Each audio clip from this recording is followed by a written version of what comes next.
안녕하세요. 올해로 결혼한 지 2년 차의 30대 여성입니다. 거짓말을 밥 먹듯 하는 시어머니한테 질려서 남편과 이혼했어요. 남편과는 같이 수험 생활을 하면서 알게 된 사이입니다. 저는 대학을 졸업하자마자 공무원 시험을 준비하기 위해 노량진에서 학원을 다니기 시작했는데 남편 또한 저와 같은 수험생 중 한 사람이었어요.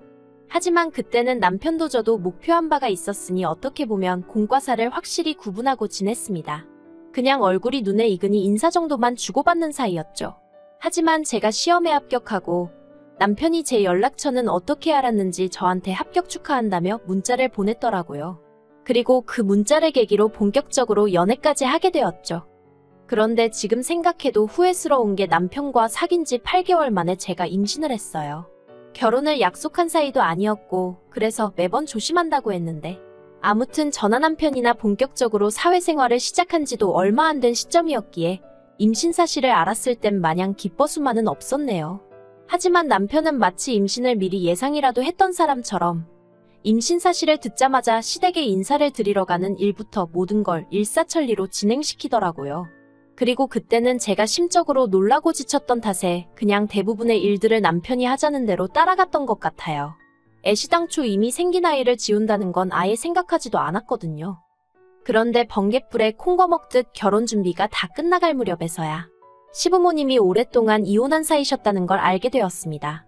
처음에 인사를 드리기 위해 찾아갔던 시댁은 남편이 여행 사이트에서 일주일 정도 빌린 아파트였고 원래 어머님은 반지하에 아버님은 아예 다른 지역에서 가정을 꾸리고 살고 계시다대요. 사이좋은 두 분의 모습도 전부 다 남편이 간곡히 부탁드려 만들어낸 이미지에 불과했습니다. 정말이지 제가 겪은 모든 게 어디 드라마에나 나올 법한 이야기였더라고요. 하지만 이 사실을 알았을 땐 결혼 자체를 무르고 싶은 생각도 들면서 한편으로는 하루가 다르게 불러오는 배와 가뜩이나 혼전 임신으로 결혼한다고 하여 친정부모님 가슴에 대못을 박았는데 이제 와서 파혼 소리를 어떻게 꺼내나 싶대요. 그리고 저는 그렇다 쳐도 저희 친정부모님의 얼굴에 먹칠을 하게 되는 것도 두려웠고 파혼을 해도 아이는 낳아야 하는데 그러면 싱글맘으로 살아야 하는데 정말이지 그 어떤 것도 도무지 엄두가 나지 않았죠. 무엇보다도 남편이 자기가 그렇게까지 하면서라도 저와 결혼을 하고 싶었던 건 저에 대한 사랑이 너무 커서 그런 거 아니었겠냐며 제발 자기를 이해해달라고 밤낮으로 전화와 문자로 비는 거예요. 그러니 제 입장에선 어떻게든 조금이라도 저한테 유리하게 좋은 쪽으로 생각하고 싶었던 것 같습니다. 그래서 더는 문제 삼지 않고 원래대로 결혼을 하게 된 거죠. 그런데 결혼을 하고 나니 시부모님이 이혼을 하셨다던가 가진 재산이 별로 없으시다던가 그런 건 문제도 아니더라고요. 더 큰 문제는 시어머니 그 자체였습니다. 결혼하고 가까이서 지내보니 한마디로 정말 인성에 문제가 많으신 분이셨거든요. 일단 없는 얘기까지 지어내시면서 제 험담을 하여 남편과 제 사이를 이간질하셨어요. 이해가 안 되는 게 어머님 입장에서 어머님 아들하고 며느리인 제가 싸우면 도대체 어떤 좋은 점이 있으시길래 그렇게 툭하면 저와 남편 사이에서 없는 말을 지어내시나 싶대요. 결혼하고 얼마 되지 않았을 때였습니다. 하루는 퇴근한 남편이 씩씩대며 집에 들어오더니 다짜고짜 저더러 어떻게 그럴 수 있냐는 거예요. 그래서 무슨 말이냐니까 이번 주 내내 어머님 전화를 제가 한 통도 안 받고 다 무시했다던데 그 말이 진짜냐고요. 황당하고 어이가 없었죠. 무시하긴 뭘 무시하냐고 전화가 온 적도 없다 했습니다. 그러자 남편이 어머님이 아침에 일하는 남편에게 전화해 서운해 죽겠다며 며느리가 전화도 안 받고 혼자 사는 시애미가 무슨 일이 있는지 없는지 관심도 없는 모양이라며 우시더라나요. 그래서 제가 제 핸드폰을 남편 코앞에 들이밀며 보라고 부재중 전화 목록도 보고 한번 뭐라도 있는지 내키는 만큼 샅샅이 뒤져보라고 했네요. 그랬더니 남편이 됐다면서 저더러 벌써 지운 건 아니고 하며 빈정거리는 게 아니겠어요? 그리고 그런 남편의 모습을 보니 절대로 이대로 그냥 넘어가면 안 되겠다 싶었습니다. 그래서 AS 센터 가서 점검받고 기지국이며 콜센터에 전화해서 다 확인해보고 대리점에도 가보고 그리고 당연히 모든 곳에서 하는 말은 한결같이 애초에 상대방 쪽에서 발신 자체를 안 한 거라고요. 그래서 며칠 뒤 그간 제 나름대로 조사한 걸 남편한테 쥐어줬어요. 그러니까 그제서야 남편이 좀 당황한 얼굴로 그러면 어머님이 뭘 착각하셨나 보다면서도 그새 또 저한테 하는 말이 너는 이렇게까지 시시비비를 가렸어야 했냐며 너가 먼저 했으면 되는 거 아니냐 하는데 저도 결혼 초에는 어머님한테 몇 번이나 먼저 연락을 드리곤 했었죠. 그런데 그럴 때마다 어머님이 저더러 당신을 감시라도 하는 거냐며 왜 이렇게 전화를 해대냐고 짜증을 내시기 일쑤셨거든요. 그러니 저도 사람인데 무슨 기분이 난다고 어머님한테 전화를 드리고 싶었겠어요? 그래서 그냥 오는 연락이나 받고 아니면 이따금씩 문자나 보내고 그러는 상황이었지요. 게다가 이뿐만이 아니었습니다. 처음엔 왜 시댁 외가 쪽 어른들이 저를 그렇게 가자미 눈을 하고 보시나 했는데 알고 보니 어머님이 시댁 외가 쪽에도 제 욕을 어지간히 해두셨더라고요. 정말 여러 가지가 있는데 그 중에서도 제일 어이가 없었던 게 제가 작정하고 남편을 꼬셔서 임신까지 하고 그래서 당신이 어쩔 수 없이 결혼을 허락했다는 이야기였습니다. 아니 아무리 팔이 안으로 굽는다지만 객관적으로 봐도 제 조건이랑 남편 조건이랑 비교해보면 제가 미쳤다고 그럴 이유가 없어요. 그저 제가 모든 걸 다 참고 남편과 결혼을 한 건 말 그대로 제가 임신을 했고 뱃속에 아이를 아빠 없는 아이로 만들고 싶지 않았을 뿐이지. 그런데 어머님은 당신 아들이 너무 잘나서 제가 노렸다는 식으로 당신 친지들한테 얘기를 하고 다니신 데다가 친정이 좀 산다고 시어머니 알기를 우습게 알아서 예단도 아무것도 안 한 거라고 말씀하고 다니셨던 거죠. 그러니 그쪽 어른들 입장에서는 제가 얼마나 괘씸했겠어요? 그래서 오죽하면 제가 한 번은 다 모인 자리에 등기부등본을 들고 나갔습니다. 친정아버지 소유의 아파트에서 저희가 살고 있고 그래서 예단을 생략했던 거라는 설명을 하기 위해서요. 하지만 남편과 결정적으로 이혼을 결심하게 된 건 단지 저 정도의 이간질 때문만은 아니었습니다. 정말 저를 미치게 만든 건 어머님의 말도 안 되는 거짓말이었어요. 물론 그간 이간질을 하시면서도 말도 안 되는 별의별 거짓말을 하시긴 했지만 이번에 거짓말은 정도가 심해도 너무 심했고 도를 지나쳐도 한참을 지나치셨거든요. 저희의 돌까지 3달쯤 남았던 때 돌잔치는 생략하는 게 어떨까 하는 얘기가 나왔습니다. 실제로 전화 남편이나 주변의 애는커녕 결혼을 안 한 지인들도 많았던지라 결혼식에 이어 돌잔치까지 부르면 부담을 주는 것처럼 보일 것 같았거든요. 그런데 시어머니께서 난리셨습니다. 그래도 곽씨 가문의 첫 손자인데 어떻게 돌잔치를 생략하냐면서 그렇게는 안 된다고 호텔에서 멋들어지게 해야 한다면서요. 하지만 물론 땡전 한 푼 보태주신다는 말씀은 없으셨고 그냥 무턱대고 화만 내시는 상황이었죠. 그래서 결국 지금 생각해보면 왜 그렇게까지 했는지 모르겠지만 나름대로 어머님을 어르고 달래어 호텔까지는 아니어도 적당한 장소를 빌려 돌잔치를 하는 것으로 이야기가 되었습니다.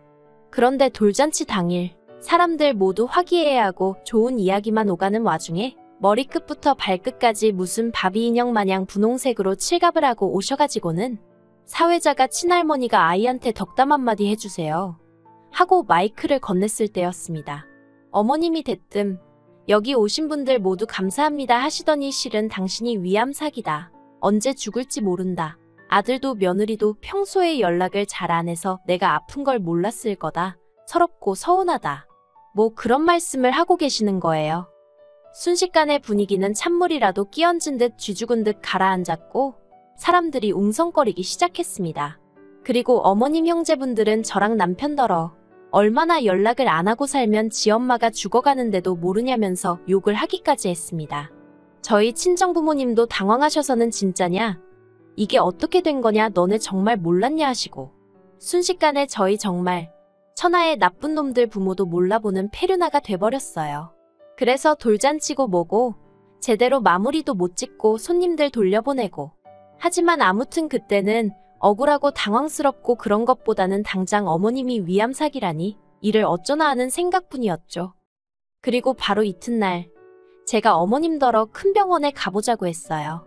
어느 병원에서 진단을 받으신 건지 서울에 있는 대형 병원으로 한번 가보자고요. 그런데 어머님께서 곧 죽어도 병원은 안 간다며 버티시는 거예요. 어차피 곧 죽을 목숨인데 쓸데없이 무슨 병원이냐면서 대신 저랑 남편더러 당신 가는 날까지 말이나 잘 들으라나요? 항암이고 뭐고 아무것도 하실 생각 없다 하시면서 그냥 맘 편히 살다 죽었으면 좋겠다면서요. 그리고 어머님 고집을 도무지 꺾을 길이 없어서 남편에게 어떻게 하면 좋겠냐니까. 남편은 한다는 말이 그러면 어머님 마지막 소원 들어드린다 생각하고 당분간 우리 집에서 살게 하시면 안 되겠냐입니다. 어머님 혼자 반지하에 지내다 가시는 거 자식으로서 가슴이 아프다고요. 그리고 친정아버지께서도 그 이야기를 들으시더니 그렇게 하라고 당장에 모시고 오라고 하셨죠. 그래서 얼결에 어머님과의 합가가 시작되었습니다. 그리고 환자라는 이유로 정말 별의별 것을 저에게 요구하시더라고요. 일단 시작은 안방이었어요. 원래는 작은 방 중 손님방으로 비워둔 방이 있었기에 그 방을 어머님이 쓰실 수 있도록 해둔 상황이었거든요. 그런데 어머님이 작은 방을 한번 보시더니 화장실도 없고 창문도 작아 마음에 들지 않는다며 안방을 쓰고 싶다 하시대요. 그리고 남편도 저도 그런 어머님의 요구를 거절할 수 없었습니다. 본인 입으로 환자가 살면 얼마나 살겠냐는 소리를 하시니 그까짓 안방 못 내어드리겠나 싶었던 거죠. 하지만 그게 다가 아니었습니다. 당신은 환자라서 잘 먹어야 한다며 아침이고 저녁이고 할 것 없이 이거 드시고 싶다 저거 드시고 싶다. 모르는 사람이 봤으면 정말 저희 어머님이 무슨 애라도 가진 줄 알았을 거예요. 그러다 좀 이상한데 싶은 일이 있었으니 위 안말기라면서도 병원은 곧 죽어도 안 가시던 어머님께서 하루는 몸이 영 안 좋다며 보약의 길 꺼내시는 거예요. 좀 황당했죠. 병원 치료는 안 받으시면서 웬 보약 타령이신가 해서요. 그래서 어머님 한약은 드셔도 되는 거냐 물어보려다가 보약을 핑계로 한의원이라도 모시고 가볼까 싶더라고요. 그래서 어머님께 제가 그 보약 해드리겠다며 한의원에 가자 했어요. 그랬더니 어머님이 정말 좋아서 집을 나서시는 게 눈에 보이더라니까요. 그렇게 한의원에 도착했습니다.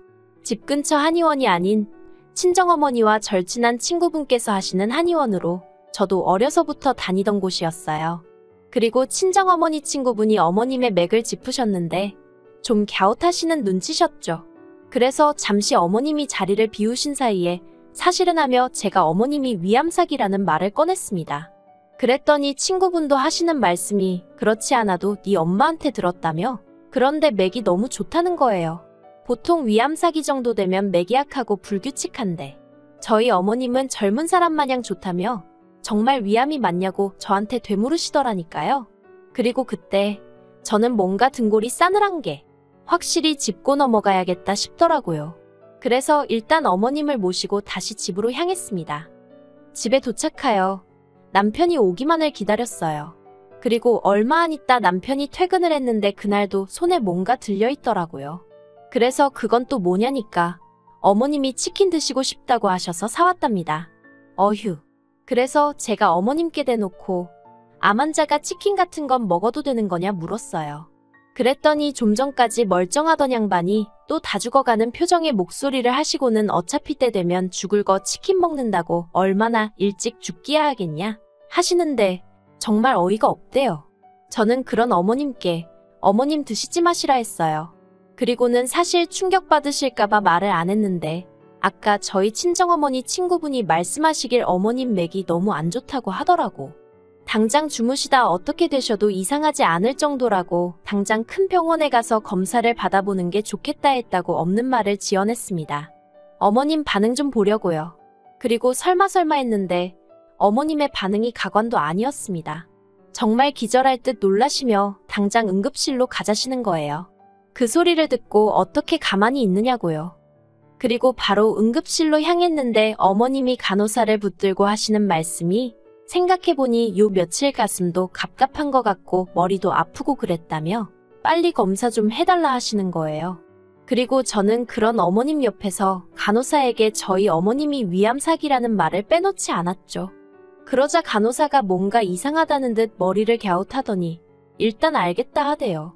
그런데 어째선지 저희 어머님은 당혹스러운 표정으로 저와 남편의 눈치를 살피실 뿐이었습니다. 그리고 몇 시간 후 엑스레이며 CT며 전부 다 결과가 나왔는데 의사 말이 멀쩡하시다. 핏줄도 얽힌 데 없이 쭉쭉 뻗어나가고 있다며 다 좋답니다. 그래서 제가 저희 어머니 위암은요 하니까 의사가 저를 정말 황당하다는 듯 한번 보고는 누가 위암이냐고 오히려 저한테 되묻더라니까요. 그렇게 집으로 돌아왔습니다. 어머님과 저희 부부는 식탁에 둘러앉았고 제가 먼저 말문을 열었어요. 어떻게 그런 거짓말을 하실 수 있냐고요.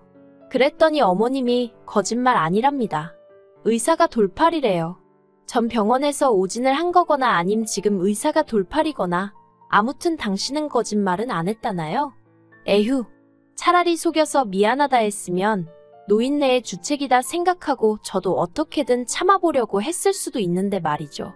그래서 남편더러 어쨌든 어머님은 멀쩡하시다 하니 얼마나 다행이냐. 이제 다시 원래 사시던 대로 모셔다 드리라 했습니다. 암이라고 해서 같이 살기로 했던 건데 아니라 하니 같이는 못 산다고요. 그랬더니 어머님 하시는 말씀이 저더러 당신이 건강해서 유감이냐입니다. 그럴 리가요. 건강하셔서 유감이 아니라 거짓말을 하셨다는 게 유감이다 했네요. 그리고 그것도 거짓말을 손자 돌잔치에서 하시지 않았냐고 그러니 제가 좋은 소리가 나가겠냐고요. 그러자 이번엔 남편이 아무리 그래도 그렇지 어떻게 하루아침에 어머님을 내쫓으려 드냐며 저더러 참 모질다 하더니 어차피 이렇게 같이 살게 된 거 그냥 모시고 살잡니다.